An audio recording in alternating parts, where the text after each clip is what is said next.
fresh dari kebun, hasil pertanian kita sendiri. Kalau bisa kita bikin lebih sehat, itu kita yang menanamnya langsung dan mengolahnya sendiri, memanen dan menyajikan, dan kita lebih tahu untuk kegunaannya itu untuk tubuh kita dan untuk masyarakat luas.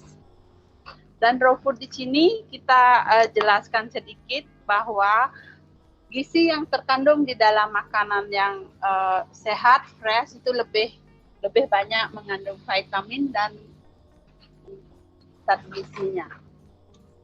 Mengenai slow food, dalam artian slow food, kita di sini masak makanan itu tidak pelan-pelan. Artinya dalam artian luas, slow food itu artinya kita menentang yaitu makanan cepat saji. Contohnya seperti KFC, Kentucky Fried Chicken yang diolah dengan secara cepat, secara fast. Yang pada intinya makanan cepat itu tidak banyak tidak banyak mengandung gizi. Karena di negara-negara Eropa dan di Italia yang kita lihat bahwa mereka lebih banyak mengkonsumsi makanan sehat dalam periode sekarang ini. Karena makanan yang diolah dengan cara fast food itu akan berpengaruh kepada kesehatan tubuh kita. Ya, berikut untuk gerakan slow food yang ada di dunia, kita lebih banyak untuk mengajar pertanian itu, dan hasil pertanian itu kita berbelanja di pasar tradisional untuk lebih fresh, mendapatkan hasilnya yang organik, yang tanpa kimia, yang banyak mengandung nutrisi, dan juga sayuran yang kita beli ataupun buah yang kita beli itu fresh dari farmernya sendiri, dari petaninya sendiri. Maka dari itu kandungan nutrisi dan energinya lebih banyak untuk kita dapatkan. So slow food di sini artinya yaitu kita mengolah makanan dengan cara benar, sehat, clean dan bersih, tidak mengandung zat kimia. Dan juga untuk makanan lokal tradisional, di sini dia lebih banyak menggunakan bahan-bahan alami, tidak menggunakan bahan kayak MSG, pewarna buatan. Kita menggunakan natural color, natural pewarna, dan rasanya alami dan lebih rendah lemak dia. Dan lebih banyak mengandung serat dan gizi. Dan juga lebih bermanfaat untuk tubuh kita. Dan mengolah makanan sehat di sini, lebih banyak kita menggunakan bahan pangan yang lokal, langsung dari kebun, yang fresh lebih baik, yang langsung dipetik dan diolah, dan tanpa zat pewarna, pengawet, penyedap rasa, anti gumpal, dan pengental. Dan yang paling penting ya di sini kita harus gratitude untuk semua yang diberikan pada Tuhan, bersyukur, dan kita memasaknya juga menggunakan hati, lebih banyak menggunakan heart. Di sini karena makanan, apa yang kita makan itu yang membuat tubuh kita lebih sehat.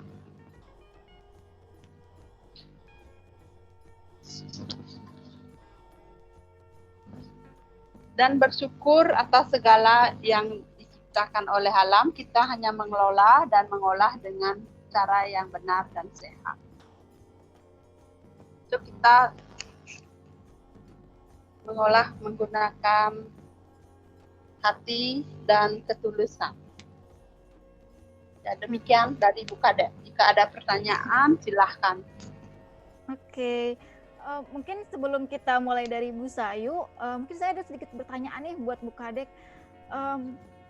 Ada nggak ya Bu Kadek bahan-bahan dari slow food ini atau mungkin dari raw food yang bisa Bu Kadek sarankan gitu untuk kita mengganti MSG gitu? Karena ya silakan. Baiklah. Kalau untuk MSG kita menggunakan garlic, sedikit garam dan gula pengganti MSG. itu sudah MSG alami, natural, garlic, bawang putih, dan garam sedikit dan gula. Oke. Wah, sayang sekali nih Bu ya, kita tidak ada demo masak nih kayak. Iya. Mungkin next time kita bisa nih demo masak ya. Dan lain kali kalau udah situasi dan kondisi memungkinkan, saya akan presentasi dan implementasikan yang real food, raw food, dan slow food. Welcome for everyone to come. Silahkan bisa saya ajar dan melihat langsung. Siap Bu Kadek. Untuk rekan-rekan atau peserta yang ingin punya pertanyaan gitu untuk Bu Kadek, bisa langsung bisa lewat komen di Facebook atau di Instagram, nanti kita akan sampaikan ke Ibu Kadek. Begitu. Untuk selanjutnya kita akan mempelajari terkait bagaimana sih caranya membuat kebun pekarangan, mungkin terkait juga dengan slow food ya. Bagaimana membuat kebun pekarangan ini yang kita bisa memenuhi kebutuhan gizi kita gitu, atau mungkin simpelnya seperti saya tadi, aduh saya pengen punya penggantinya MSG-nya di kebun, gimana ya cara mengatur kebun saya yang cuma sepetak ini untuk memenuhi kebutuhan yang saya inginkan. Nah, selanjutnya kita menuju ke Ibu Sayu. Saya akan presentasikan ke Bu Sayu. Ya, silahkan Bu Sayu. Ya, halo semuanya, terima kasih. Jadi hari ini kita memperingati Hari Gizi, dan mudah-mudahan dari webinar hari ini kita mendapatkan banyak informasi, apalagi Master Chef-nya nih ada di sini nih, Ibu Kadek ini. Terima kasih banyak Ibu Kadek sudah bersedia hadir hari ini dan berbagi informasi, berbagi pengalaman. Jadi nanti mungkin teman-teman bisa bertanya banyak nih ke Bu Kadek, karena susah sekali ingin ikut kelasnya Bu Kadek, dan juga saya bocorkan sedikit, kalau ikut kelasnya Bu Kadek sebenarnya mahal sekali. Jadi mumpung hari ini kita ada webinar gratis, jadi silahkan ditanya sebanyak-banyaknya tentang tips-tips untuk mengolah bahan makanan secara sehat. Tadi sudah dijelas, Ibu Kadek sendiri menyampaikan bahwa bahan makanan yang paling sehat adalah bahan makanan yang langsung dipetik dari kebun. Karena secara energi, secara nutrisi itu masih cukup tinggi ketika kita petik langsung di kebun, kemudian kita olah langsung tanpa harus didiamkan dulu seperti itu. Dan juga yang paling penting tadi saya lihat dari informasi yang Ibu Kadek sampaikan, ternyata walaupun kita nanti berkebun secara sehat, berkebun secara tanpa kimia atau organik, tapi ketika kita mengolah misalnya ternyata menambahkan penyedap, menambahkan pewarna, itu malah meracuni kembali bahan makanan sehat yang sudah kita tanam sendiri seperti itu. Jadi sangat penting sebenarnya bagaimana kita tidak hanya paham menanam, tetapi bagaimana setelah kita menanam dengan sehat, mengolahnya pun supaya tetap sehat seperti itu. Nah, nanti setelah presentasi saya, silakan teman-teman bisa bertanya lebih banyak kepada Ibu Kadek, karena Ibu Kadek ini kan biasanya langsung demo nih. Jadi agak susah nih, tadi juga kita sebelum webinar diskusinya agak sulit nih, karena kalau kita offline itu akan enak, Bu Kadek akan langsung petik sayurnya, langsung menunjukkan bagaimana caranya, dan mungkin teman-teman yang paling sebenarnya mengasihkan, teman-teman mungkin kalau bicara raw food banyak jenis salad ya. Nah, Ibu Kadek ini gudangnya ilmu salad dressing yang organik dan alami. Silahkan nih nanti diambil semua ilmunya. Jadi jangan disia-siakan. Baik, jadi kaitan antara kebun sendiri dengan pengolahan itu sangat erat ya, karena sebentar lagi saya akan coba jelaskan sebenarnya tetap konsepnya permaculture. Jadi mungkin teman-teman yang hadir hari ini sudah pernah mendengar apa itu konsep permaculture. Jadi sebuah konsep sebenarnya yang sangat holistik seperti itu. Jadi bukan hanya bicara tentang tanaman atau bicara tentang kebun saja sebenarnya, tetapi mulai bagaimana kita membuat sebuah perencanaan, kemudian perancangan dari sistem kehidupan kita.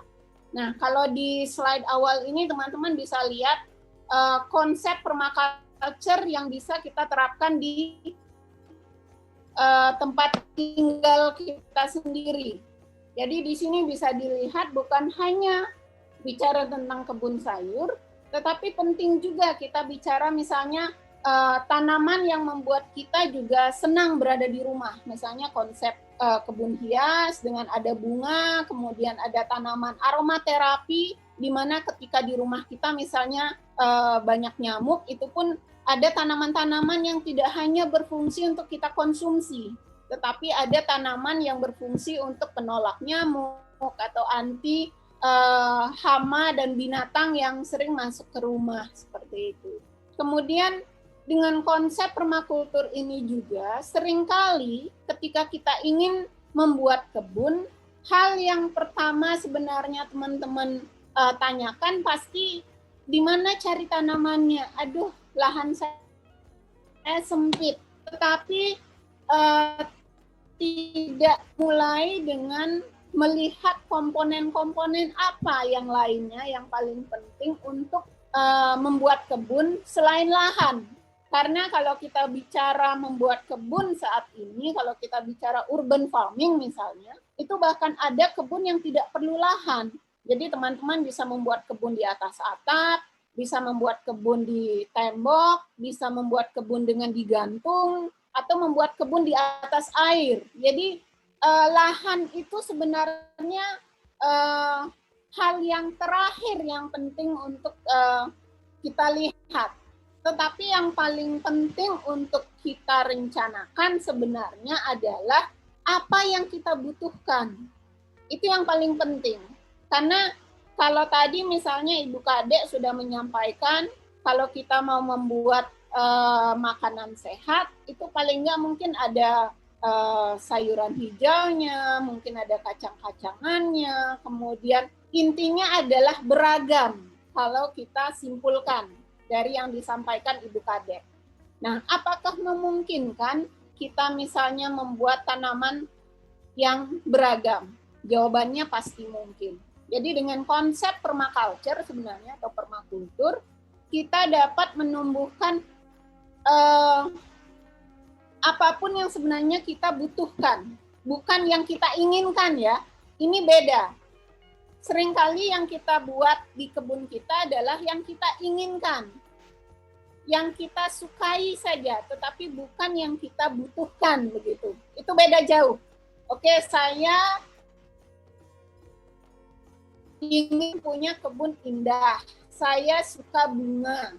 Maka kebun kita jadilah kebun bunga. Ketika kita bikin sayur, sayangnya bunga-bunga itu tidak bisa disayur. Tetapi kalau untuk teh masih bisa lah seperti itu ya. Jadi penting untuk pertama kali membuat list dari kebutuhan kita. Dan di sini bisa dilihat konsep rumah permakultur itu bisa dilihat untuk kebutuhan air misalnya. Jadi saat ini musim hujan masih banyak air, tetapi ketika musim kering jangan sampai kita juga terkendala dengan air seperti itu. Jadi dalam pengelolaan kebun permaculture, terutama sebenarnya ada konsep kebun gizinya. Jadi di sini kenapa ada gizinya ya karena memang secara utama tujuan kita adalah untuk memenuhi kebutuhan gizi keluarga seperti itu. Jadi di materi ini nanti ada beberapa jenis tanaman sebenarnya yang secara nutrisi atau secara pemenuhan gizi itu apa saja yang penting ada di kebun kita. Jadi di sini yang paling penting adalah bagaimana ketika kita membuat kebun itu selalu menggunakan semua sumber-sumber lokal dan dengan cara-cara lokal. Karena kalau kita di awal saja sudah bicara membuat kebun harus membeli, nah itu sudah mulai berpikir, apalagi kondisi pandemi seperti sekarang, kita sebenarnya bisa saja membuat kebun, kita list kebutuhan, Bumbu misalnya itu tidak harus kita beli bibit bumbu-bumbuan. Kita bisa ambil satu bawang, satu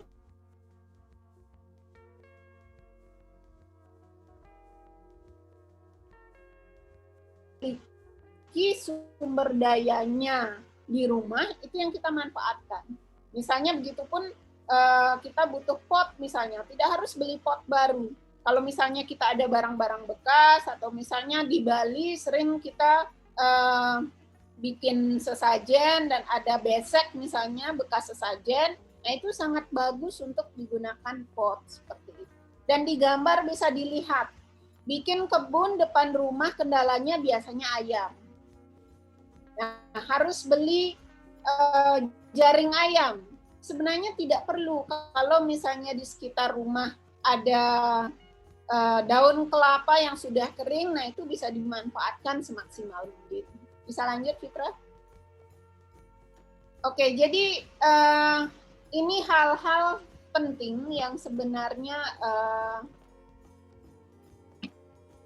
untuk sebagai prinsip ketika kita merencanakan dan perancangan sebuah kebun permakultur di rumah. Jadi terkait dengan lokasi, kalau misalnya kita urban farming, pasti ya lokasinya dekat rumah. Tetapi terkadang ketika kita misalnya berada di lokasi yang memiliki lahan luas, sering sekali kita bilang, oh saya sudah nanam di sawah.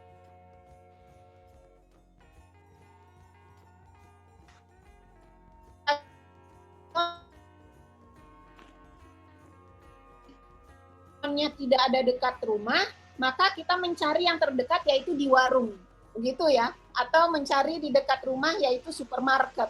Nah, jadi dengan konsep kebun gizi keluarga ini, jadi kebun pekarangan adalah untuk mendekatkan warung itu, mendekatkan pasar, mendekatkan supermarket dengan rumah, dengan dapur.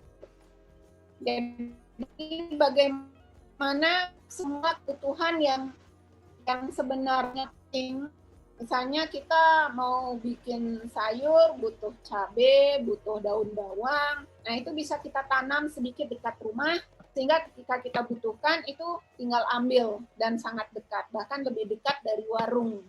Kemudian perencanaan energi dan perputaran energi, di sini terkait dengan air, cahaya, dan juga pupuk, apakah memungkinkan kita bikin kebun tanpa membeli pupuk? Mungkin, sangat mungkin. Jadi saya juga lakukan itu. Terkait dengan air, bisa dengan penangkapan air hujan, itu penting, sebuah komponen yang sangat penting. Kemudian terkait cahaya. Di rumah kita kemungkinan ada lokasi yang penuh cahaya dan ada juga yang sangat kurang cahaya. Nah, kita tinggal mengatur tanamannya. Misalnya kalau tanaman yang bisa kita tanam di cahaya yang penuh 4 jam lebih, itu bisa sayuran-sayuran hijau. Jadi selada, kangkung, bayam, jadi cabai. Nah itu tanaman yang memang butuh cahaya lebih. Tetapi apakah lahan yang tidak ada cahaya tidak bisa dipakai? Tidak juga. Jadi tanaman umbi-umbian lebih toleran, lebih bisa hidup di lokasi yang dengan cahaya minim. Misalnya talas-talasan. Jadi jangan kaledium warna-warni ya, itu tidak bisa dimakan.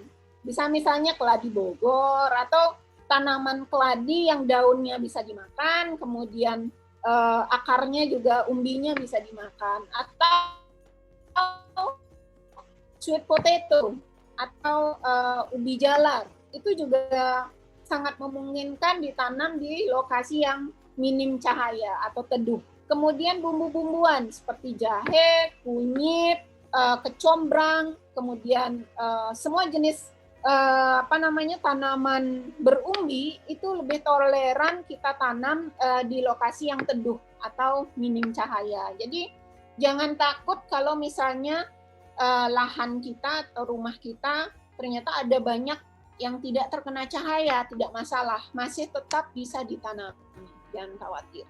Kemudian multifungsi, tanaman yang memiliki manfaat banyak, misalnya serai atau tanaman basil atau kemangi. Nah, itu selain kita bisa pakai masak, bisa juga kita untuk menanggulangi hama seperti itu. Jadi jangan sampai ketika kita bikin kebun kecil di rumah, kita sudah pusing ngurusin hama dan penyakit. Jadi konsep kebun permakultur ini kita juga penting untuk bicara tentang keanekaragaman. Jadi jenis-jenis tanamannya banyak mungkin. Itu rapi, harus ditanam berjejer, tidak perlu. Jadi kita tanam saja sebanyak-banyaknya, karena kita ketika menanam pun itu sudah berpikir bahwa tidak 100% nanti kita akan panen.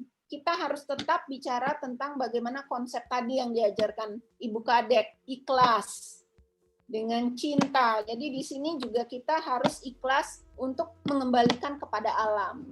Jadi kalau dalam konsep ekonomi sebenarnya kalau kita menanam 10, 3-nya misalnya rusak, itu tidak akan menjadi masalah. Itu memang sudah hak alam seperti itu. Kemudian seperti tadi saya bilang, terkait dengan efek tepian. Kalau rumah kita sangat sempit, kita bisa melihat pinggir-pinggir tembok. Tepian-tepian itu sebenarnya memiliki energi yang sangat besar. Jadi ketika misalnya hujan, ketika ada angin, di mana ada tepian, di sana akan terkumpul energinya. Topsoil itu akan terkumpul di sana. Jadi jangan abaikan tepian-tepian di rumah kita. Itu sangat memungkinkan untuk ditanami. Kemudian terkait dengan skala atau luasan kebun. Mungkin di masa pandemi ini semuanya bersemangat nih. Semangatnya 45, semua menanam, akhirnya kita menanamnya terlalu banyak dan tidak memperhitungkan kemampuan kita untuk memelihara. Jadi penting untuk kita sesuaikan, jangan sampai kita hanya menanam tetapi tidak dipelihara. Jadi sesuaikan, kita hanya bisa menanam mungkin 6 kali 1 meter. Ya sudah itu dulu. Kita kelola, kita maksimalkan menanam apapun di sana, dan kita bisa memeliharanya dengan baik seperti itu. Karena teman-teman sekalian, ketika kita membuat kebun, kebun itu bukan hanya butuh air dan pupuk, tetapi juga butuh cinta, butuh kasih sayang. Jadi bisa dicoba ini, kita punya satu kaladium yang kita sukai, setiap hari kita datangi, kita pelihara, kita juga pelihara sambil nyanyi-nyanyi, dia akan hidup dengan baik. Tetapi kita nanam sereh, itu kita hanya nanam dan datang ketika kita perlu. Dan serehnya misalnya tidak tumbuh bagus, terus kita marah-marah. Padahal setiap tanaman itu kebutuhannya sama. Jadi kita menanam sayuran, bumbu-bumbu, itu penting untuk kita sesering mungkin melihat. Dan kita pelihara, kita sentuh, tidak hanya dikasih air, dikasih pupuk, terus ditinggal. Seperti itu. Jadi penting bagaimana kita memahami bahwa memelihara kebun itu bukan hanya memberikan air dan pupuk, seperti itu. Kemudian yang ke-7 dan ke-8, sumber daya lokal, seperti tadi saya sampaikan. Untuk pupuk, kita bisa maksimalkan misalnya air cucian beras, itu tinggal ditaruh. Nah, ini satu tips teman-teman, ketika menggunakan cucian beras sebagai pupuk, jangan langsung disiramkan setelah mencuci beras. Harus difermentasi minimal 1 malam supaya dari zat gulanya itu dia sudah pecah, sudah terurai. Jadi ketika kita pakai pupuk tidak menarik semut. Jadi biasanya kalau air cucian beras sekarang kita cuci, kemudian kita siramkan, pasti akan banyak semut datang dan mengganggu tanaman. Tapi ketika kita sudah fermentasi minimal 1 malam, besoknya kita siramkan, itu tidak akan ada masalah lagi. Kemudian sampah dapur. Ini pengalaman juga, saya juga di rumah tidak pernah membeli pupuk di toko, tetapi saya pisahkan sampah. Ini penting kalau kita sudah komitmen mau membuat kebun pekarangan di rumah, jadi harus komitmen memisahkan sampah juga. Paling tidak organik dan anorganik. Sampah organik itu setiap hari kita bisa buat lubang di kebun, kemudian taruh dan tutup lagi dengan tanah. Nah, itu akan menjadi pasokan nutrisi jangka panjang untuk tanaman kita. Kemudian yang kedelapan, ini yang paling penting, tanggung jawab pribadi. Jadi ketika kita membuat kebun sehebat apapun di awal, tanpa dibarengi tanggung jawab kita untuk memelihara seperti tadi, tidak akan menjadi baik dan tidak akan menghasilkan dengan baik. Seperti itu. Baik, lanjut Fitra. Nah, ini unsur-unsur yang tadi saya sampaikan. Misalnya cahaya, ketika misalnya kita menanam, penting juga kalau misalnya kita memiliki halaman cukup luas, dan biasanya kita menanam sembarang saja kan. Nah, ini sekarang kita bisa melihat, misalnya ada tanaman agak tinggi, sedang, dan pendek.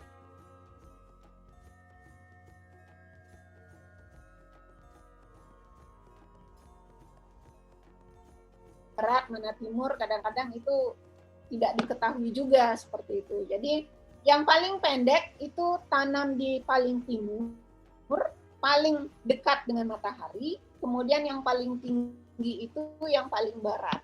Jadi supaya ketika matahari pagi datang, itu yang tanaman tinggi tidak menghalangi tanaman yang pendek. Seperti itu. Oke, lanjut. Kemudian tentang akar. Nah, ini juga penting ketika misalnya kita menanam tanaman bercampur, jadi kita bisa melihat jenis perakaran dari tanaman kita. Ini sebenarnya yang paling mudah dengan melihat hasil yang kita inginkan. Misalnya kalau tanaman yang kita inginkan adalah sayuran-sayuran hijau, itu biasanya perakarannya pasti akan pendek. Jadi misalnya tanaman jangka pendek seperti sayur hijau, selada, kangkung, itu perakarannya paling pendek. Kemudian akar-akar yang tanaman yang misalnya seperti jangka menengah, itu seperti terong, tomat, nah itu dia akarnya sedang. Kemudian yang tanaman akarnya panjang, itu tanaman yang jangka panjang. Misalnya buah-buahan, kita kombinasi nih di kebun, bisa juga ada pepaya, kemudian bisa juga ada buah-buahan yang lain, misalnya cherry. Nah, itu ada dalam. Jangan menaruh satu tempat. Jadi misalnya kita punya 2 meter kali 1 meter. Jangan menanam misalnya apel, kemudian 2 akar sedang dan 1 akar dangkal. Dibalik, yang paling sedikit adalah akar dalam. Jadi 1 tanaman jangka panjang, kemudian 4 akar sedang, misalnya tomat, terong, cabai, dan silakan sebanyak mungkin tanaman jangka pendek yang akarnya pendek. Jadi silakan dicampur banyak, misalnya selada keriting 2, selada merah 3, romaine lettuce 4, kemudian sayur hijau 5, silakan sampai itu padat. Ya, dan itu tidak akan mengganggu proses hidup dari tanaman yang akar panjang dan akar sedang, seperti itu. Dan perakaran ini pun sebenarnya membantu untuk bicara tentang kebutuhan unsur hara. Nah, kalau bicara tentang kebutuhan unsur hara bisa dilihat dari 3 jenis yang menghasilkan daun, buah, dan umbi. Jadi ketika kita lakukan tumpang sari, itu pastikan kita tumpang sarikan antara sayuran yang tadi jangka pendek yang memang untuk kita hasilkan daunnya, karena itu kebutuhannya nitrogen. Kemudian kita campur dengan tanaman yang menghasilkan buah, misalnya tomat, cabai, karena itu kebutuhannya adalah kalium. Kemudian yang untuk umbi misalnya seperti singkong, kemudian bisa misalnya wortel, kentang, nah itu juga membutuhkan nutrisi yang berbeda. Nah itu bisa dia kebutuhannya seperti kalsium yang tinggi. Jadi kebutuhannya ketika kita tanam bersamaan, mereka tidak akan berebut nutrisi. Jadi itu penting. Jangan menanam di satu tempat hanya yang menghasilkan daun semua. Nah, mereka akan bersaing. Atau yang menghasilkan buah semua, mereka akan bersaing. Jadi dicampur di satu tempat sehingga mereka akan bagi-bagi nutrisi. Seperti itu. Lanjut, Fitra. Nah, ini jenis-jenis kebun saja sebenarnya. Jadi ada kebun gali. Jadi kalau punya lahan, punya tanah yang cukup luas, maka bikin bedengannya itu dengan menggali tanahnya. Jadi sistem bedeng yang biasa. Tetapi usahakan dengan bentuk-bentuk yang menarik. Karena kalau bentuknya kotak-kotak saja, kita pasti tidak akan tertarik untuk datang lebih sering ke kebun kita. Lanjut. Nah, kalau ini adalah kebun tanpa gali, jadi kebun ini bisa dibuat di atas atap, bisa juga di atas batu, bisa di atas beton. Jadi ini lapisannya bisa dengan bahan-bahan organik, atau misalnya kalau urban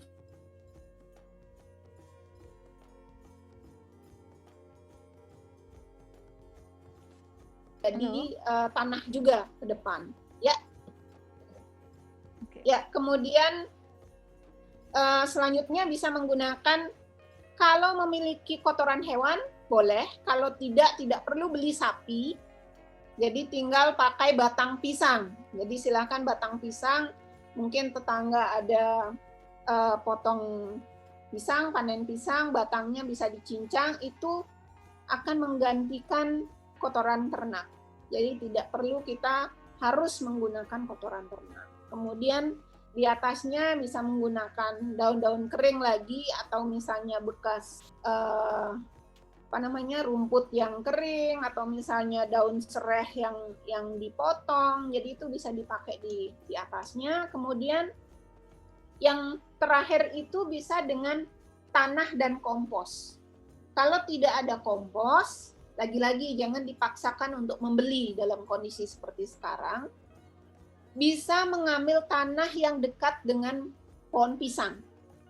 Tanah yang di sekitar pohon pisang itu dia akan lebih gembur dan lebih subur.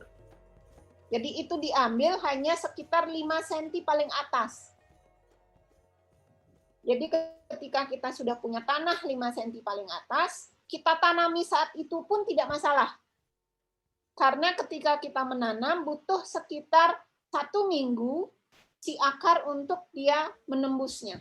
Jadi tidak masalah. Nanti yang di bawah itu 1-2 minggu dia sudah hancur begitu. Jadi konsep ini bisa digunakan kalau kita misalnya tidak punya tanah yang bisa digali. Lanjut. Nah, kalau saya sendiri saya menggunakan ini konsep kebun dengan kompos langsung. Jadi saya coba buat di pinggir pinggir tembok dan juga di atas got. Itu bikin seperti pot. Kemudian di tengah-tengahnya saya kosongkan, itu khusus untuk tempat sampah organik. Di pinggirnya baru saya tanami.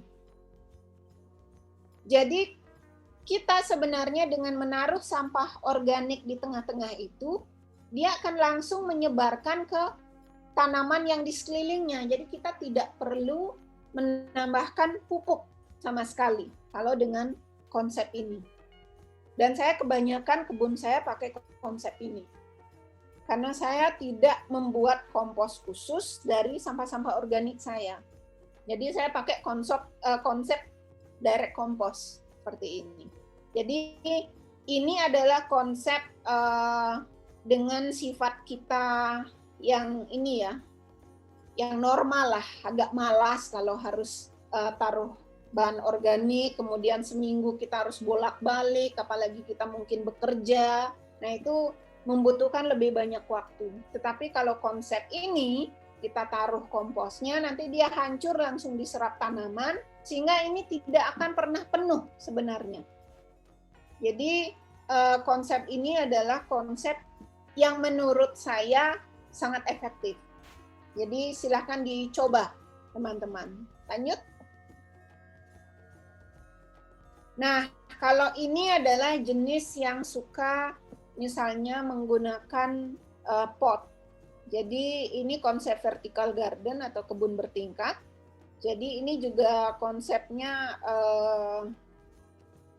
bisa dengan misalnya hidroponik. Jadi boleh konsepnya seperti ini. Jadi menggunakan pipa, kemudian bisa juga sebenarnya konsep ini menggunakan kerikil, boleh juga. Jadi tidak harus sebenarnya di pot itu adalah tanah. Tidak. Jadi boleh pecahan genteng, pecahan bata, kemudian boleh juga misalnya hasil bakaran sekam atau hasil bakaran kayu boleh. Tetapi kalau kita menggunakan hasil bakaran atau sekam, itu harus sering-sering ditambah nitrogen. Kalau nitrogen alami ya bisa ditambahkan air beras itu yang tadi. Jadi sering-sering diberikan air beras supaya tanamannya tidak menguning. Masalah yang paling sering sebenarnya terjadi di pot itu biasanya tanamannya apakah akar membusuk, kemudian daunnya menguning, itu karena memang ada kekurangan satu nutrisi, begitu. Sehingga kendalanya dilihat memang lebih banyak kalau menggunakan konsep bertingkat. Baik, lanjut. Oke, ini untuk manfaat pemenuhan gizi yang baik, ya pastinya untuk mengurangi masalah kesehatan. Kemudian misalnya teman-teman baru habis sakit, jadi untuk penyembuhan ya otomatis gizi yang baik ini sangat penting. Kemudian pertumbuhan untuk anak-anak, kemudian juga untuk energi beraktivitas, dan juga anak-anak lebih bisa berkonsentrasi. Nah ini penting Bapak Ibu dan teman-teman sekalian. Jadi ketika kita bicara tentang gizi yang baik dengan bahan makanan yang baik, ini sebenarnya bisa dilihat ketika zaman dulu sebelum misalnya kita mengenal MSG, sebelum kita mengenal mie instan. Nah itu generasi kita itu memang lebih bisa berkonsentrasi seperti itu, dan kondisi memang tidak banyak anak-anak yang sejak dini misalnya ada masalah mata atau masalah kesehatan yang lain seperti itu. Jadi dengan adanya webinar ini harapannya sebenarnya ibu-ibu terutama bisa bagaimana dengan lahan yang sempit kita menghasilkan bahan makanan yang lebih bergizi. Jadi kita tidak harus membeli yang tidak tahu kita sumbernya dari mana. Dan paling penting nih untuk ibu-ibu adalah mengurangi biaya untuk ke pasar, kan begitu. Jadi kalaupun misalnya sereh saja, kalau kita beli sereh 2.000 per hari kali 30. Nah, itu berapa? Sudah 60.000. Itu hanya untuk beli 2 batang sereh. Bayangkan, belum lagi cabai yang sedang mahal. Sekarang sampai 100.000 per kilo. Kemudian bahan-bahan yang lain. Jadi selain bicara gizi yang baik, kita sehat, kantong pun sehat sebenarnya. Kan itu. Jadi jangan hanya badan yang sehat, kantong tidak sehat. Nah itu juga jadi masalah kan begitu. Oke, lanjut. Nah ini yang saya bilang tadi. Jadi kalau misalnya kita bicara tentang kebun gizi, apa sih yang bisa kita tanam di kebun yang bisa menghasilkan nutrisi untuk keluarga kita? Misalnya kalau bicara vitamin A, nah ada banyak jenis yang sebenarnya di kebun kita bisa tanam dan menghasilkan vitamin A ini seperti itu. Jadi banyak pilihan. Ada talas, ada ubi jalar, kemudian pisang, pepaya, wortel. Jadi ini semua sebenarnya menghasilkan nutrisi untuk mata kita misalnya seperti itu. Lanjut. Kemudian ada vitamin C. Jadi di sini semuanya yang sebenarnya bisa kita tanam dan bisa menghasilkan atau memenuhi kebutuhan vitamin C kita. Lanjut. Ini untuk protein, jadi ada kacang-kacangan, kemudian ada juga jenis misalnya singkong dan biji-bijian yang sebenarnya bisa kita juga gunakan sebenarnya biji buah itu untuk memenuhi protein. Jadi tidak harus misalnya, nah ini kalau ada yang misalnya alergi protein hewani, Nah, ini juga penting bagaimana kebun kita selain memenuhi untuk vitamin tadi juga bisa untuk memenuhi protein kita secara nabati begitu. Lanjut. Kemudian karbohidrat, jadi karbohidrat itu bukan hanya beras. Jadi kita makan jagung sudah karbohidrat, pisang itu karbohidrat, terus singkong itu karbohidrat. Jadi sukun, jadi sebenarnya banyak di kebun yang tidak harus kita punya sawah untuk memenuhi karbohidrat kita. Sering sekali orang bilang, aduh tanpa nasi nggak bisa. Tetapi sebenarnya kalau kita bicara di Indonesia, zaman dulu tidak banyak sebenarnya yang memang makanan pokoknya itu beras. Jadi kita udah biasa sebenarnya dari dulu makan jagung, pisang, dan lain-lain seperti itu. Lanjut. Lemak dan minyak, nah ini dari beberapa kacang juga bisa, terus buah seperti alpukat, kedelai, ini juga bisa memenuhi kebutuhan lemak dan minyak. Lanjut. Zat besi, nah ini bayam, sawi, banyak sekali nih yang bisa memenuhi kebutuhan zat besi untuk kebutuhan pertumbuhan, kekuatan, dan stamina tubuh kita. Lanjut. Nah, ini juga ada jenis-jenis yang lain yang biasa kita tanam, misalnya terong, kangkung. Nah, ini juga sangat bisa untuk memenuhi kebutuhan gizi kita. Baik, lanjut. Ternyata itu saja. Jadi ada juga tadi saya lupa misalnya seperti daun kelor. Nah, daun kelor juga sangat penting Bapak Ibu dan teman-teman sekalian. Jadi daun kelor itu malah sebenarnya bisa memenuhi keseluruhan kebutuhan nutrisi dan vitamin serta protein yang tadi saya sebutkan. Jadi dengan satu jenis tanaman sebenarnya bisa memenuhi semua kebutuhan yang tadi. Jadi silahkan kalau misalnya kita hanya punya pot pun untuk menanam kelor itu sangat memungkinkan. Jadi menanam kelor sangat memungkinkan untuk diolah menjadi raw food. Mungkin selanjutnya kita bisa diskusi lagi bagaimana bahan-bahan yang tadi yang ada di kebun kita untuk selanjutnya.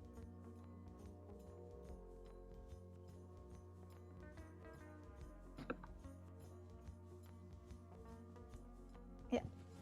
Halo, Bu Sayu? Ya, silakan Fitra dari saya. Oke. Ya, ya tadi mungkin sedikit putus-putus terkait daun kelor yang bisa dimanfaatkan untuk banyak hal ya, Bu Sayu ya. Begitu. Mungkin dari sebelum kita masuk ke sesi tanya jawab, ada sedikit pertanyaan nih Bu Sayu. Beberapa waktu lalu dari Yayasan IDEP kita ada pembagian paket baby doll, yaitu benih dan dolomite. Nah, dolomite ini sebenarnya untuk apa sih Bu? Seperti apa sih penggunaannya gitu? Karena kita juga bingung nih, ini kita dapat dolomite tapi untuk apa ya gitu? Agak sulit gitu untuk mempergunakannya seperti apa. Mungkin Bu Sayu bisa kasih sedikit tipsnya. Baik, jadi memang dolomite ini sebenarnya kalau secara alami kan kandungan dari tanah kapur sebenarnya. Karena memang tidak semua wilayah memiliki kandungan kapur, sedangkan kandungan kapur ini sangat penting untuk bagaimana memperbaiki struktur tanah, kemudian bagaimana juga untuk memastikan tanah kita nantinya memiliki aerasi yang baik. Dan juga ketika kita berikan dolomit ini sebenarnya tanah akan lebih gembur dan lebih mudah untuk kita gunakan terutama penanaman sayuran. Tetapi kalau misalnya tanah kita sudah gembur dan tidak misalnya tidak mudah untuk menemukan dolomit, tidak harus juga menggunakan dolomit. Tetapi kalau mendapatkan misalnya paket baby doll yang ada dolomitnya, nah itu sangat bagus. Jadi untuk dolomit ini bisa dipadukan dengan sedikit garam. Jadi kalau kita padukan dolomit dengan sedikit garam, itu akan menjadi penanggulangan penyakit di tanah kita.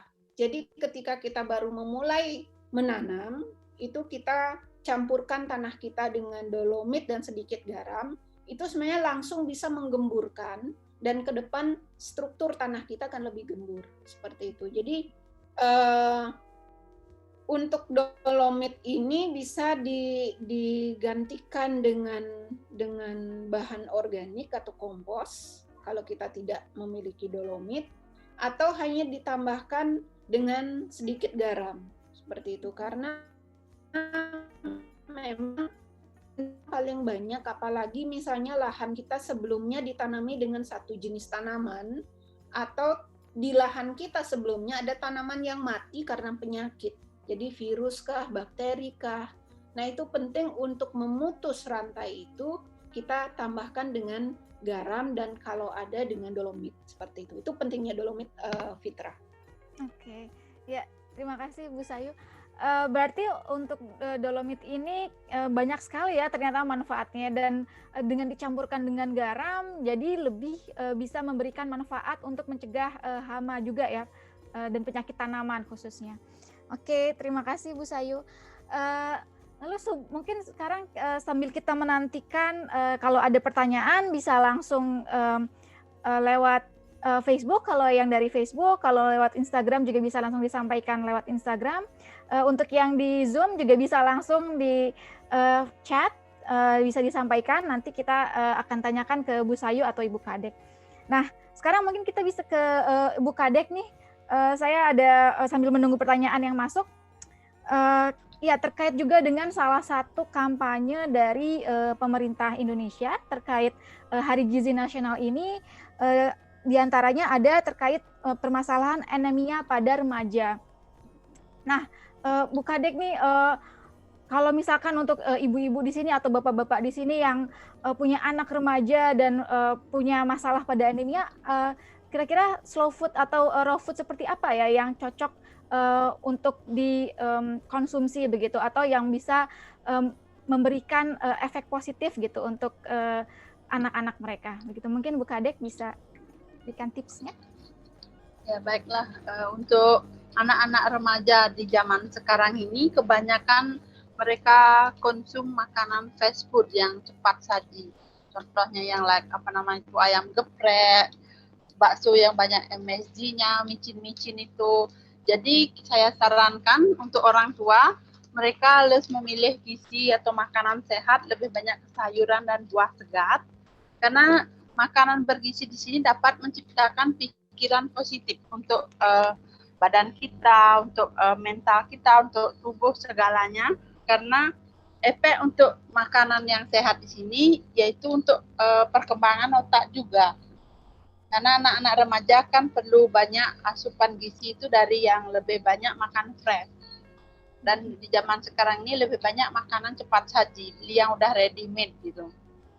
Dan saya sarankan untuk pada parent atau orang tua lebih banyak menanam punan di pekarangan sendiri, seperti Bu Sayu yang telah jelaskan tadi. Ya, demikian. Ya. Mungkin Bu Kadek bisa kasih campuran sayuran apa aja sih, atau mungkin ya memilih makanan segar atau campuran apa yang lebih bagus. Kita juga seperti sarankan belanja fresh di pasar tradisional ataupun pasar organik yang tersedia, atau menanam sendiri. Contohnya sayuran hijau, bayam yang lebih dekat dengan kita sehari-hari, terong, itu semua bermanfaat, dan biji-bijian, kacang-kacangan. Karena dengan dengan mengkonsumsi makanan mineral sehat, vitaminnya yang cukup, kita tidak kekurangan gizi sebenarnya. Kayak dibilang tadi ada yang kanker darah, leukemia, kurang darah, itu karena makanannya lebih banyak mengandung goreng-gorengan, minyak yang udah digunakan berkali-kali, itu berpengaruh kepada kesehatan tubuh. Karena raw dan slow food di sini ditegaskan atau poinnya pada makanan yang fresh, segar, buah, sayur, kacang, dan segalanya yang berfungsi baik untuk kesehatan mental dan ini fisik juga untuk anak-anak remaja. Karena untuk berdampak kepada psikologisnya untuk anak itu sendiri. Jika mereka mau kuat, mereka harus makanan yang bergizi. Oke, baik. Terima kasih Bu Kadek tipsnya. Lalu ada pertanyaan nih lewat Zoom dari Pak Putu Karangasem. Masih bingung begitu mungkin untuk Bu Sayu nih ya pertanyaannya ya, dengan penggunaan dolomit ini seperti apakah mungkin Bu Sayu bisa jelaskan takarannya begitu terkait pencampurannya, dan ya Pak Putu ini juga bertanya apakah bisa dipergunakan untuk tanah yang berpasir begitu. Lalu bagaimana dengan mencampurkan dengan garam begitu? Seperti apa mungkin ya mungkin bisa dijelaskan sedikit Bu Sayu praktiknya seperti apa dengan penggunaan dolomit ini? Ya, tentu. Halo Putu, apa kabar? Ketemu lagi. Ini alumni kita ini. Ya, jadi sebenarnya kita udah diskusi banyak ya Putu soal bagaimana sebenarnya pertanian lahan kering. Jadi memang ini case-nya kalau teman-teman di Yasera itu kan memang lahan kering di wilayah Karangasem. Jadi dolomit ini kalau di Karangasem sebenarnya tidak terlalu urgent. Jadi untuk wilayah timur dan wilayah selatan Bali itu memang rata-rata dia sudah memiliki kandungan kapur yang cukup sebenarnya. Jadi kalaupun misalnya ada wilayah timur yang ternyata memang jenis tanahnya adalah tanah liat, nah itu silahkan bisa ditambahkan dengan dolomit seperti itu. Ini sebenarnya memang fungsi dolomit itu memperbaiki struktur tanah supaya bisa diperbaiki lebih cepat, begitu Putu. Jadi misalnya kalau kita memiliki tanah sawah, nah kalau ada tanah sawah di wilayah Karangasem yang sudah terlalu sering digenangi air, nah ini baik dikasih dolomit setahun sekali paling tidak. Seperti itu. Kalau misalnya di wilayah yang bukan tanah berpasir, itu baiknya diberikan dolomit setiap kali mulai menanam. Tetapi kalau di Karangasem itu bisa setahun sekali atau 6 bulan sekali, tapi menurut saya 1 tahun sekali saja cukup, di mana penggunaannya untuk per hektar bisa diberikan 1-2 ton per hektar ya. Itu. Kemudian untuk penambahan garam sebenarnya bisa per hektar itu cukup sekitar 100-200 kilo saja, jadi dicampurkan. Nah ini kemarin kalau pengalaman dari teman-teman Yasera untuk garam ini sendiri sudah berhasil untuk penanggulangan gayas ya.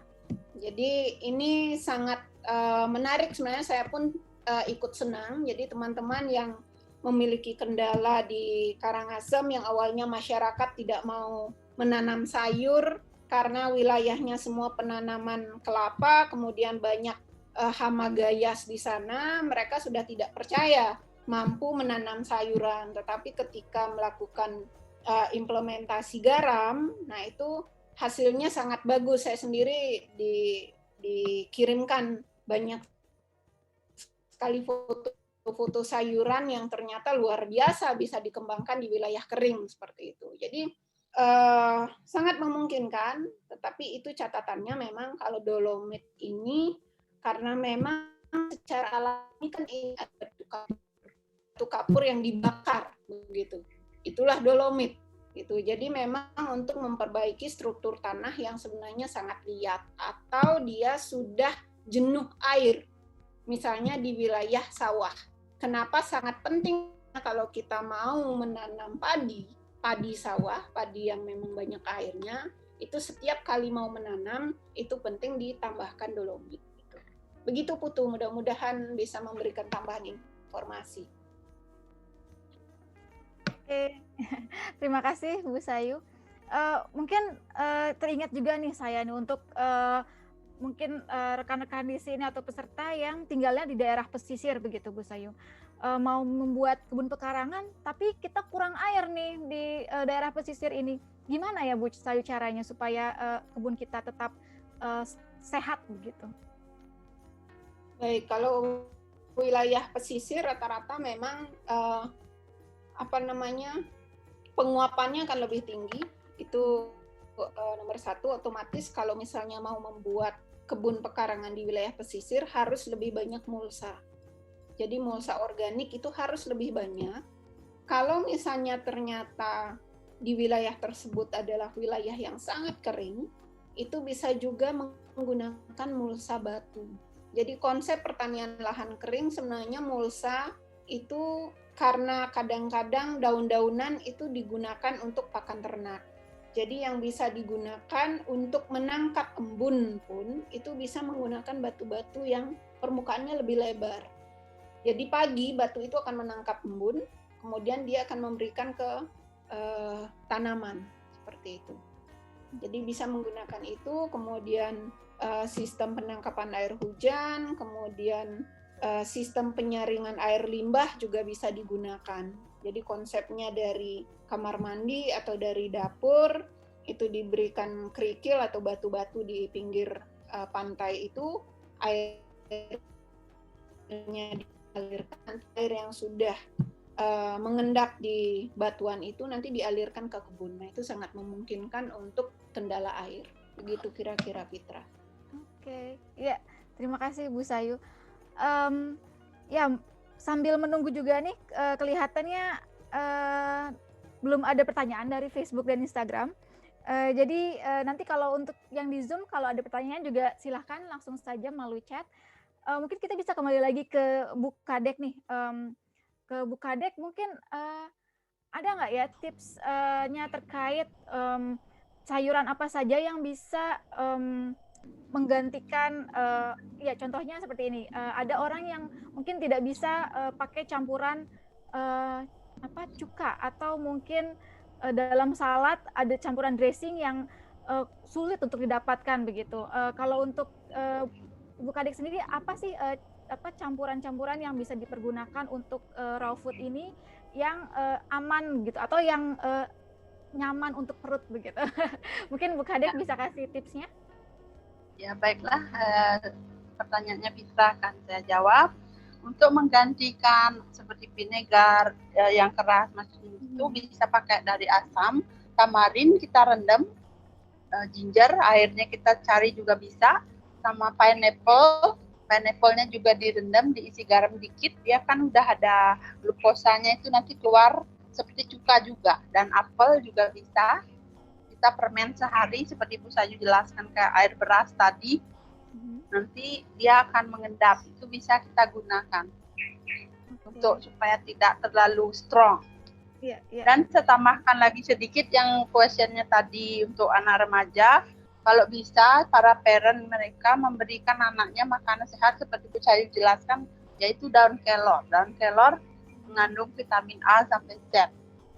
Segenggam daun kelor setiap hari membuat badan kita sehat dan fisiknya jadi kuat, dan membuat suasana hati dan pikirannya positif, anaknya lebih konsentrasi.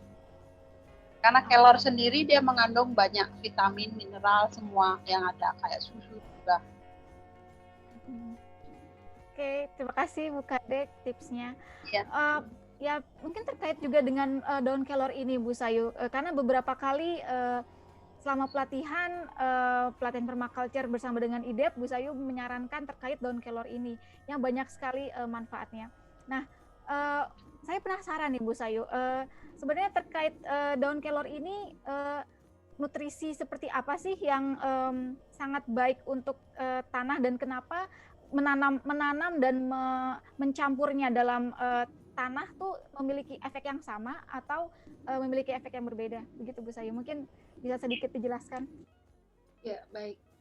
Jadi kelor ini memang kita sebut sebagai tanaman 1001 manfaat ya. Jadi hanya dengan ditanam saja, kita tancapkan saja di tanah, itu dia secara alami akan merilis atau melepaskan nitrogen ke dalam tanah. Terutama ketika misalnya, karena kelor ini masuk dalam leguminosa, jadi dia kacang-kacangan yang memang memiliki bintil di dalam akarnya, yang dia akan tangkap dari udara dan merubahnya menjadi nitrogen.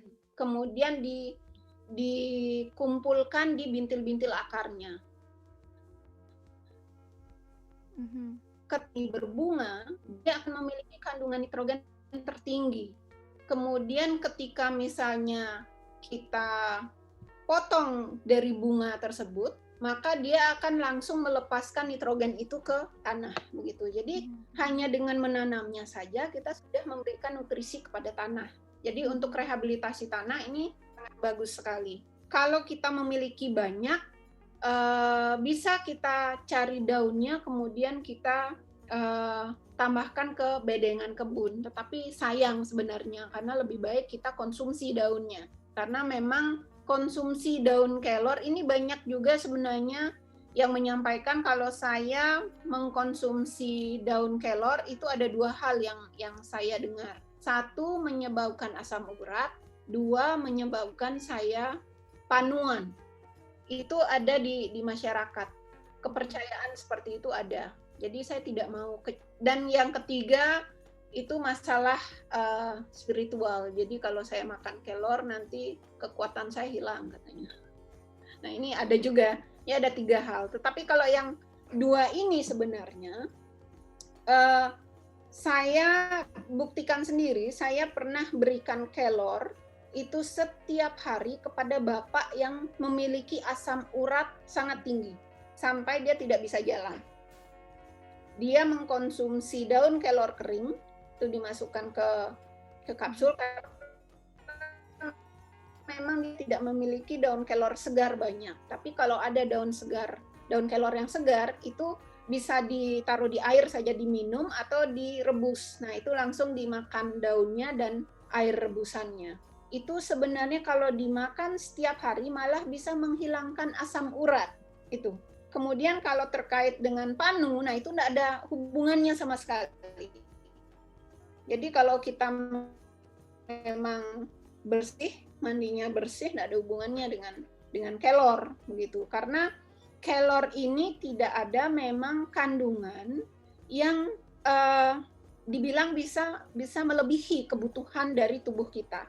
Baiknya kelor adalah saya juga belajar dan bertanya ke teman-teman yang memang ahli untuk tanaman ini. Jadi mereka bilang ketika kita misalnya mengkonsumsi daun kelor ini, dia di tubuh akan menyesuaikan dengan kebutuhan tubuh kita. Apa yang banyak. Itu yang menurut saya luar biasa. Jadi kalau misalnya ternyata kebutuhan di vitamin A kita tinggi, itu di dalam tubuh itu dia akan mengatur begitu. Jadi dengan daun kelor ini pun ada satu kasus anak kurang gizi yang bisa sembuh dengan 3 bulan hanya mengkonsumsi daun kelor. Nah di sini ada Ibu Doli nih. Ibu Doli juga luar biasa ini, yang memang benar-benar paham tentang tanaman dan juga tentang manfaat-manfaat tanaman secara alami ya. Ibu Doli, selamat datang, terima kasih sudah bergabung. Dan Ibu Caroline juga yang memang sudah merupakan praktisi untuk produk-produk sehat juga ada di sini. Jadi mungkin bisa berbagi juga Fitra. Jadi teman-teman di sini yang hadir di webinar ini, apalagi disiarkan di Instagram dan nanti kita juga ini di YouTube, akan memberikan informasi yang sangat luar biasa jika misalnya Ibu Doli berkenan untuk menyampaikan tentang hal-hal seperti ini. Jadi daun atau produk-produk dari kebun yang memiliki manfaat untuk kesehatan kita. Itu Fitra, silakan mungkin bisa meminta Ibu Caroline atau Ibu Doli untuk menyampaikan pengalamannya yang luar biasa.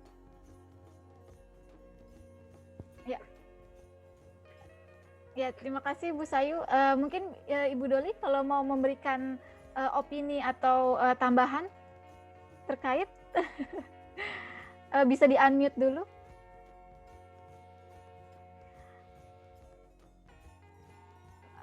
Ya, ini masih di-mute.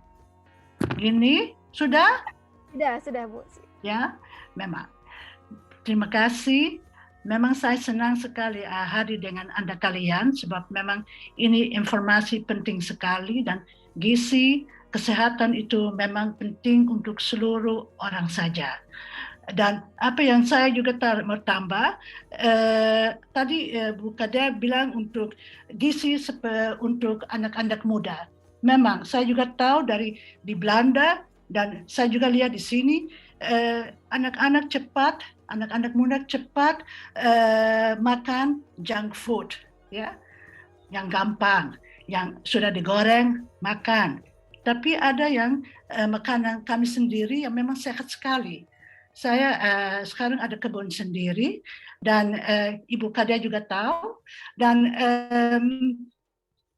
penting apa yang saya belajar dari teman-teman di sini, ada ginger, ada lengkuas, ada berapa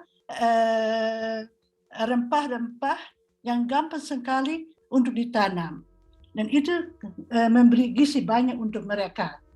Harus minum sebab itu gampang sekali, ditanam saja dan bisa dipakai. Dan memang di depan rumah, saya punya kebun di depan rumah saja. Saya cuma tanam dan petik. Ya, dan memang itu penting sekali untuk dipakai untuk semua orang, tidak cuma untuk anak muda, tapi juga untuk bayi, untuk orang-orang tua. Ya, jadi itu tambahan saya. Dan memang sayur-sayur yang penting, apa yang saya memang juga belajar, memang saya tahu untuk orang-orang di Indonesia, di Bali, red beet tidak makanan yang biasa, ya, tapi red beet memang bergizi sekali. Seperti kelor, tadi ibu saya juga bilang kelor itu memang itu ya, saya juga belajar waktu saya tiba di Bali. Memang dapat banyak penerangan dari Ibu Kader. Terima kasih memberitahu kelor itu satu, bilang saja rempah yang memang bisa ditanam, yang gampang sekali dan bisa dipakai. Dan dengan tambahan dari ibu saya bilang, wow, itu paling gampang sekali dan mudah. Saya juga belajar dari kakaknya Kader, cuma taruh batang saja di soil dan akan tumbuh. Memang saya heran sebab saya belum tahu. Dan sekarang saya sendiri tanam dan saya juga memakai daun kelor. Itu begitu juga dengan ada beberapa bahan-bahan yang memang bisa dipakai seperti red beet, ada vitamin B6, kami juga perlu khusus untuk ibu-ibu yang hamil, ya. Dan apa yang saya memang belajar, kalau ada pekarangan di depan rumah, harus tanamannya itu penting, soilnya penting. Kalau soilnya tidak percuma. Apa yang kami masuk dalam soil, kami juga makan. Sampai begini dulu. Oke, terima kasih Bu Doli sudah sharing. Ya, kebetulan nih di Zoom ini banyak sekali ternyata praktisi-praktisi kebun rumah tangga yang memang sehari-hari mempraktikkan slow food dan raw food ini ya, bersama dengan Ibu Kadek.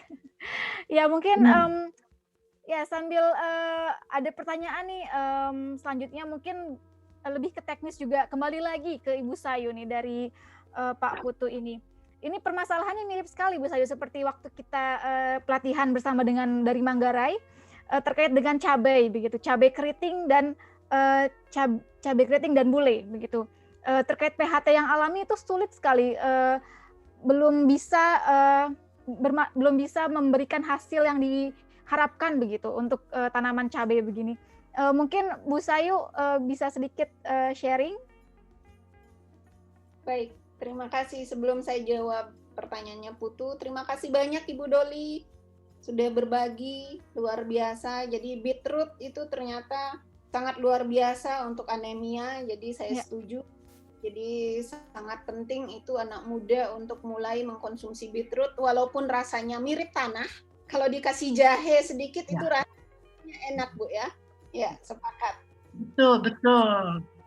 Ada serainya juga, dengan ada sedikit madunya juga ada, kalau ada. Iya, ya, betul Ibu Doli. Terima kasih banyak. Baik, kembali ke Bapak Putu kita ini di Karangasem.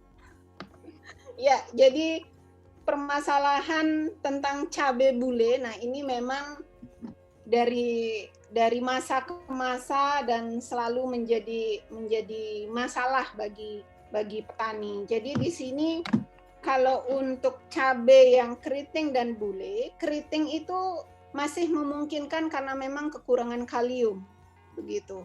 Tetapi kalau dia sudah bule ini maksudnya dia memutih, jadi itu biasanya karena virus. Nah, kalau sudah karena virus, jadi bule bercak-bercak isinya, nah itu sudah virus dan memang kalau sudah kena tidak bisa ditanggulangi dengan apapun, Putu. Jadi apa yang memang sebenarnya bisa dilakukan untuk penanggulangan? Yang pertama, kalau misalnya sebelumnya sudah menanam cabai, jadi jangan menanam cabai lagi di sana. Itu nomor 1. Atau diistirahatkan tanahnya. Istirahatkan tanahnya, seperti saya bilang, tambahkan garam, kemudian diolah. Nah, sebelum menanam cabai lagi, tanam kunyit dan jahe dulu di sana. Tanam kunyit dan jahe sampai dia daunnya cukup tinggi, sekitar 60 cm. Setelah itu baru ditanami cabai kembali. Biarkan nanti cabainya dibungkus oleh daun kunyit dan jahe. Jadi daun kunyit dan jahe itu akan pengendali hama dari lalat buahnya dan juga trips. Kemudian umbi dari jahe dan kunyit itu penanggulangan virus dan bakterinya. Gitu. Jadi ini penting, sebanyak mungkin di satu bedengan. Jadi jangan hanya menanam cabai saja. Jadi penting sebelum menanam cabai, jahe dan kunyit dulu setinggi 60 cm, baru ditanami cabai. Ya. Ini biasanya bisa menanggulangi sampai 60-70%. Saya tidak bilang 100% ya. Apalagi sebelumnya sudah menanam cabai. Oke? Sip. Selamat mencoba, Putu. Ya, terima kasih Bu Sayu. Ini sepertinya jadi konsultasi ini dengan Pak Putu ini ya. Nggak apa-apa. Mumpung kita live di sini, jadi mungkin untuk rekan-rekan yang menonton via Facebook atau Instagram atau mungkin nanti di YouTube, ini bisa jadi salah satu tips yang cocok sekali mungkin karena permasalahan ini juga saya lihat banyak menjadi keluhan ya Bu ya di peserta-peserta pelatihan kita sebelumnya. Begitu. Ya ini jadi banyak sekali ya ternyata kita berbicara terkait gizi, kemudian terkait kebun, teknis gizi. Ini ternyata jadi pembicaraan yang sangat luas sekali ya Bu Sayu ya. Ya, tidak apa-apa. Jadi ini mungkin tips-tipsnya ini bisa jadi masukan untuk rekan-rekan atau peserta yang hadir kali ini. Nah, mungkin di sini ada masukan juga terkait terkait gizi nih, untuk mungkin ini terkait juga dengan Bu Kadek. Ya, untuk Bu Kadek ada tidak ya bagaimana caranya untuk mengkombinasikan tadi buah bit ini yang tidak hanya dengan tadi mungkin Bu Sayu sudah kasih sedikit tipsnya terkait ginger, atau ada tidak ya kombinasi lain begitu dengan buah bit ini, karena ya lagi-lagi karena sayuran yang atau raw food ini kan rasanya kalau untuk anak-anak muda atau untuk mungkin anak-anak zaman sekarang begitu kayak kurang nendang gitu. Mungkin Bu Kadek ada tipsnya? Ya, kalau beetroot yang merah kita bisa konsumsi sebagai jus untuk menambahkan darah, untuk kesehatan, di add lemon, jeruk nipis atau jahe, diisi madu, juga bagus untuk darah. Kalau konsumsi untuk sebagai makanan, kita bisa olah seperti sauerkraut. Ya, sauerkraut itu sejenis kayak acar. Kita bisa tambahkan cabbage kayak kol, nanti kita rendam dia fermentasi.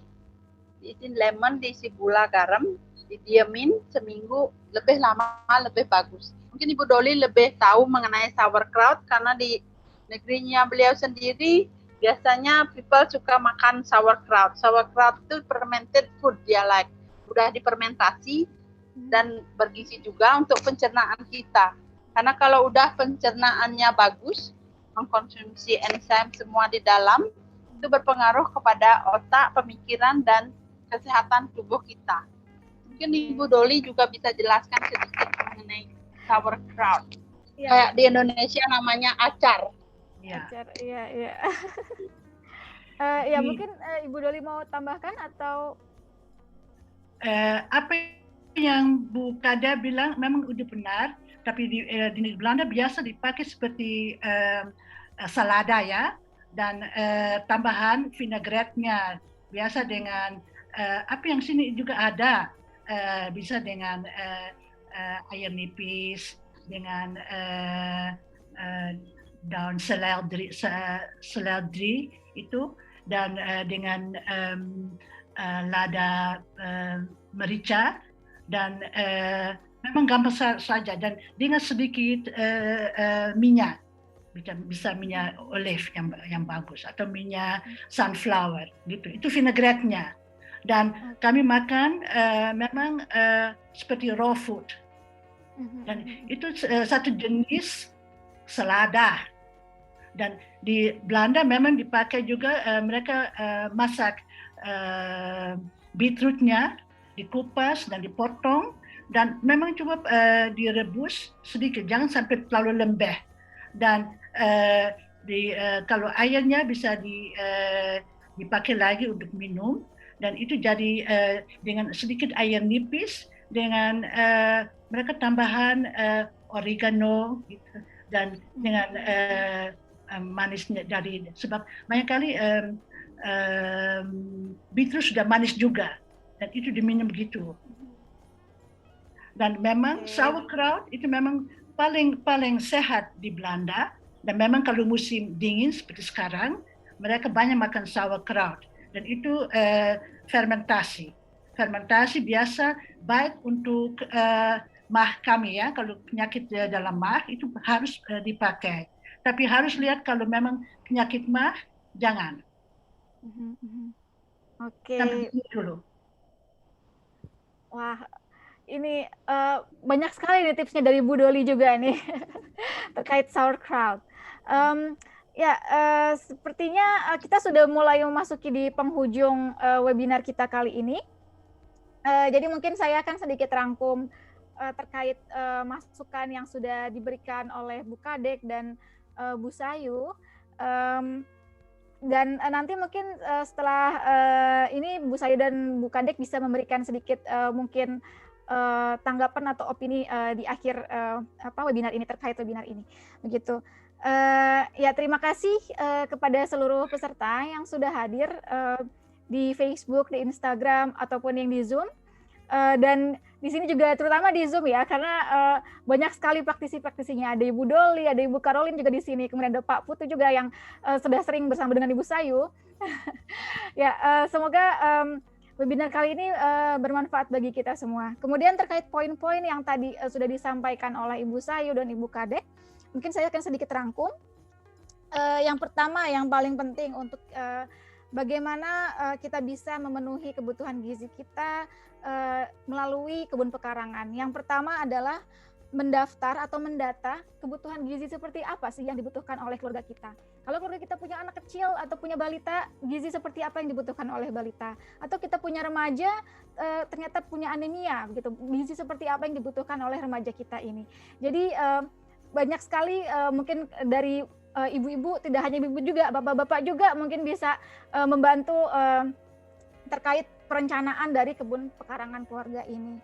Nah, setelah di list tersebut, kemudian kedua bisa dilakukan tahapan-tahapan yang tadi sudah Ibu Sayu sampaikan, mempersiapkan lahan, tidak hanya lahan tanah, tetapi juga kalau punya rooftop atau atap yang bisa dipergunakan juga bisa, atau kebun vertikal juga bisa dipergunakan. Jadi mudah sekali ya menanam untuk kebun pekarangan ini. Kemudian kedua, terkait kegunaan ekonomi dari kebun pekarangan ini. Tadi Bu saya sudah jelaskan mendekatkan warung dengan dapur begitu. Jadi mendekatkan warung dengan rumah. Ternyata banyak sekali manfaat ekonomisnya dan memudahkan juga untuk ibu-ibu atau bapak-bapak ini untuk mungkin nantinya bisa berhemat begitu dengan memanfaatkan kebun pekarangan ini. Kemudian yang ketiga, tadi sudah Ibu Kadek sampaikan juga terkait memanfaatkan bahan-bahan mentah atau raw food dan juga hal-hal yang atau sayuran yang tersedia di pasar lokal. Begitu. Jadi memanfaatkan sekali sumber daya apa saja yang ada di sekitar kita, begitu. Kemudian yang terakhir, ini terkait dengan kebun pekarangan yang akan yang akan dilakukan mungkin atau yang sudah dilakukan terkait dengan penggunaan sampah. Nah, jadi sampah-sampah organik tadi sudah Ibu Sayu sampaikan bagaimana memanfaatkannya agar menjadi bagian dari nutrisi yang dibutuhkan oleh tanah untuk kebun pekarangan kita. Begitu. Nah, tadi juga sudah Ibu Sayu sampaikan juga terkait air cucian beras yang bisa dimanfaatkan untuk kebutuhan kebun pekarangan kita. Ya, tadi banyak sekali sebenarnya ya masukan-masukan dan tips-tips yang diberikan oleh Ibu Kadek dan Ibu Sayu terkait bagaimana memanfaatkan sayur mayur atau kebun pekarangan kita untuk kebutuhan gizi keluarga. Nah, ya, terima kasih kepada seluruh peserta yang sudah hadir kali ini. Untuk Ibu Kadek dan Ibu Sayu, mungkin ada sedikit penutup.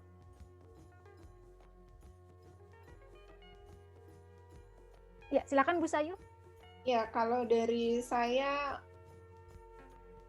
mungkin lebih pada bagaimana ketika kita membuat kebun itu memang penting untuk melakukan list kebutuhan gizi keluarga. Jadi penting sekali untuk membuat kebun itu bukan hanya sendiri tetapi bersama keluarga sehingga kebutuhan atau tanaman yang kita tanam itu sesuai dengan kebutuhan seluruh keluarga, bukan hanya dari si ibu atau si bapak seperti itu. Jadi mari mulai membuat kebun gizi keluarga dengan menanam dan juga menggunakan bahan-bahan lokal sehingga hasil kebun kita juga berkelanjutan.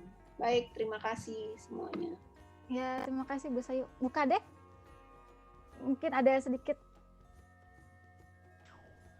Baik dari saya, terima kasih untuk gizi di sini, yaitu makanan yang sehat, bersih, clean food, slow food, dan raw food itu dapat menciptakan pikiran yang positif, yang dapat membuat suasana hati kita senang, kayak happy gitu. Kalau kita mengkonsumsi makanan yang bergizi, kita menghindarkan dan menghilangkan kebiasaan yang mengkonsumsi makanan atau olahan yang cepat saji, ada aditifnya, ada gula pemanis buatan, alkohol atau kafein yang ditambah ke makanan atau ke minuman kita.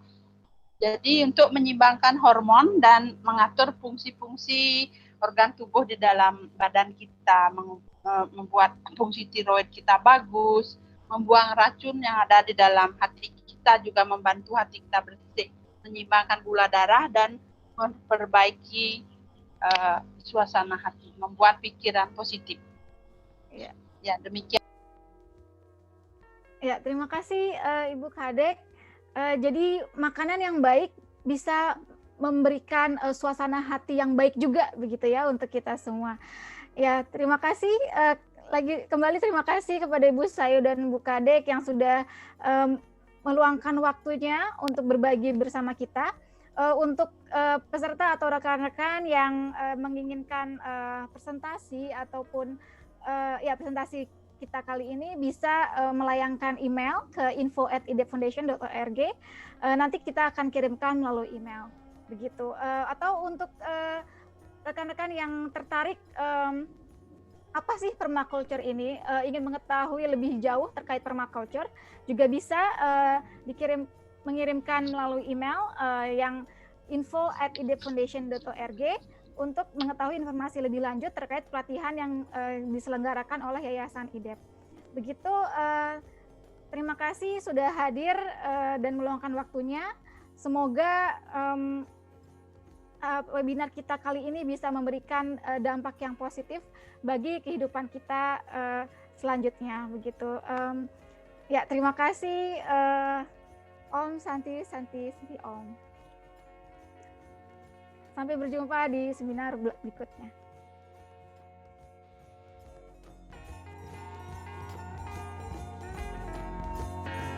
Terima kasih Bu Sayu, terima kasih Bu Kade. Terima kasih Tutu, yuk. Kontak lagi. Ya, nanti Terima kasih Pak Putu.